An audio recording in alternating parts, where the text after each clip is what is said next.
ULC కూడా ముఖ్యంగా, ఎందుకంటే ఇది రాష్ట్రంలో ఉన్నటువంటి సమస్య.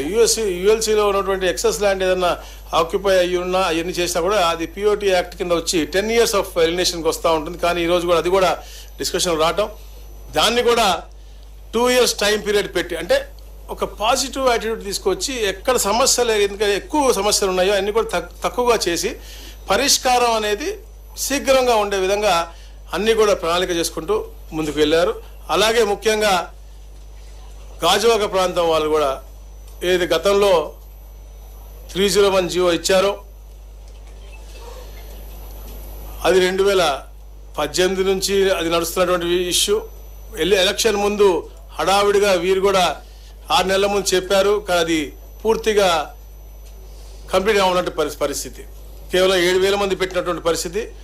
ఈ రోజున ఆ జీవోను కూడా సవరించి వాళ్ళకి కూడా నామ్స్ పెట్టి గతంలో ఇచ్చినటువంటి జీవో కంటే కొద్దిగా అధిక కొంచెం రేటు పెంచి వాళ్ళకి కూడా రిక్వెస్ట్ చేయడం. అంటే ఇది ఎంతో విశాఖపట్నంలో విశాలంగా అందరూ ఉన్నటువంటి అన్ని ప్రాంతాల్లో కూడా ఒక ఆనందమైనటువంటి వాతావరణం కల్పించే విధంగా, రెగ్యులరైజేషన్ చేసే విధంగా, అంటే భూ హక్కుల్ని వాళ్ళకి కల్పించి వాళ్ళు, ఎందుకంటే మనం చూస్తూ ఉన్నాం, చెప్తా ఉన్నారు ఎమ్మెల్యేలు కూడా, వాళ్ళు ఎప్పటి నుంచో ఉంటా ఉన్నారు, చిన్న రిపేర్ చేయడానికి లేదు, కరెంటు పోతే కరెంటు వైర్ వేసుకోవడానికి లేదు, అలాంటి చాలా దుర్భరమైన పరిస్థితిలో ఉన్నటువంటి జీవితాల గురించి చెప్పారు. కాబట్టి ఆ చలించిపోయి గౌరవ ముఖ్యమంత్రి తప్పకుండా మంచి చేయాలని చెప్పేసి వారి యొక్క ఆలోచన. ఎందుకంటే గత ప్రభుత్వం మనం చూసాం, శుక్రవారం వస్తే బుల్డోజర్లు వస్తాయా, లేకపోతే మన ఆపుకోవాలా, మా ఎమ్మెల్యేల గారిని కూడా అప్పుడు అరెస్ట్ చేసిన పరిస్థితి మనం చూసాం, దొంగతనం. అలాంటి ఏమీ జరగకూడదు. ప్రజలందరూ కూడా ఒక సుభిక్షంగా ఒక మంచి వాతావరణంలో పాజిటివ్ దీంట్లో నివసించాలి, ఉండాలి, ఒక హక్కుతో నివసించాలి. మళ్ళీ ఇవన్నీ కూడా రేపొద్దున బ్యాంకుల్లో కూడా లోన్లు పెట్టుకుని వాళ్ళ పిల్లల పెళ్లిళ్ళకి కానీ లేకపోతే విదేశ విద్యలకు కానీ ఉపయోగించుకునే విధంగా ఈ ప్రాపర్టీస్ ఉండాలని చెప్పే లక్ష్యంతోనే ఈ యొక్క మంచి కార్యక్రమం చేశారు. ఇలానే ఇంకా ఎక్కడెక్కడ ఉన్నాయి కూడా రాష్ట్రంలో అన్నీ కూడా కమిటీల ద్వారా అన్నీ కూడా అధ్యయనం చేసి వారికి కూడా ఒక మంచి సొల్యూషన్ ఇచ్చే విధంగా మేము పాజిటివ్గా ముందుకెళ్తామని చెప్పేసి తెలియజేస్తా ఉన్నాం. Thank you. అది నెక్స్ట్ ఇష్యూ. అప్పుడు దీంట్లో కూడా కొన్ని ఇష్యూస్ చాలా వచ్చినాయి.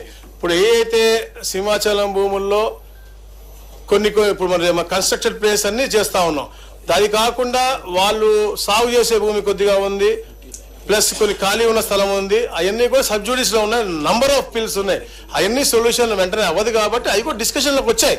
తప్పకుండా పాజిటివ్ గా చేయగలిగిన ప్రతి ఒక్క అంశం కూడా పాజిటివ్ గా చేయాలని చెప్పేసి ఒక ప్రోయాక్టివ్ మోడ్ లో గౌరవ ముఖ్యమంత్రి గారు వెళ్తా ఉన్నారు. తప్పకుండా అవి కూడా ఒక పాజిటివ్నెస్ తీసుకెళ్తాను.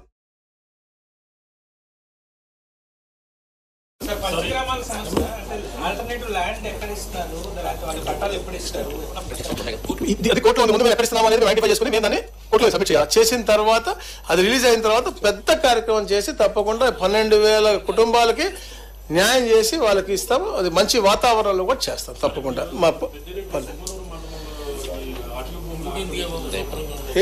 అది వేశారు విజిలెన్స్, ఇంతకుముందు విజిలెన్స్ వాళ్ళ రిపోర్ట్ కూడా ఉంది, మీ ఈరోజు పేపర్లో కూడా వచ్చింది. దాని మీద ఎస్పీ గారితో, సిఎఫ్ఓ గారితో, కలెక్టర్ గారితో కమిటీ వేశారు. తప్పకుండా రిపోర్ట్ వచ్చిన తర్వాత యాక్షన్ అనేది డెఫినెట్గా ఉంటుంది. నేను గతంలో చెప్పాను, ఎంతటి పెద్దవారు ఉన్నా, మీరు మదనపల్లి ఫైల్స్ మనం అడిగారు, ఎంతటి పెద్దవారు ఉన్నా కూడా తప్పకుండా వారి మీద యాక్షన్ ఉంటుంది.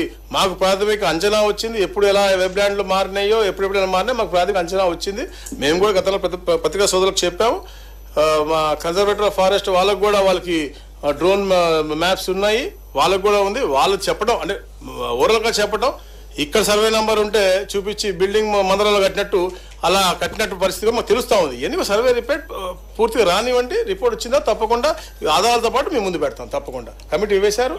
3 men జిల్లా SP, conservator of forest and collector గారితో ఒక కమిటీ వేశారు. ఆల్రెడీ అది సిఎస్ గారు ఆర్డర్ కూడా ఇచ్చారు ఇవాళ పొద్దున్నే. తప్పకుండా ఆ నివేదిక వచ్చిన తర్వాత మళ్ళీ ఇక్కడే కూర్చొని విత్ పక్కా ప్రూఫ్ మేము చెప్తాం. Thank you.